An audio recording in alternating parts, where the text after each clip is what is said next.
Nick Taylor ចិត្តបានបញ្ចប់កងត្រាជាមួយនឹងពិធីប្រជុំក្នុងការចរចានាំខ្លួនកីឡាកររូបនេះចេញពីប្រខណ្ឌទីស្វ័យរៀងទៅកាន់លីកកំពូលថៃនៅរដូវកាលក្រោយ Here we go មិននេះ KOF បានទទួលព័ត៌មានថាក្លឹបទាំងពីរបាននឹងចរចាក៏ដូចជាជជែករួចស្រេចហើយក្នុងការនាំកីឡាករ Nick Taylor ទៅកាន់ពិធីប្រជុំនៃលីកកំពូលថៃនៅរដូវកាលក្រោយខណៈពេលដែលក្លឹបទាំងពីរនឹងធ្វើការប្រកាសនៅប្រមាណថ្ងៃខាងមុខទៀតអំពីដំណើរការចាក់ចែងក៏ដូចជាស្វាគមន៍កីឡាករ Nick Taylor ទៅកាន់លីកកំពូលថៃ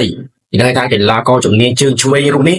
គឺជាសំណប់ចិត្តក៏ដូចជាកីឡាករស្នូនៅក្នុងក្លឹបប្រកាន់ពីស្វ័យពីក៏ដូចជាក្នុងជម្រើសជាតិកម្ពុជាផងដែរ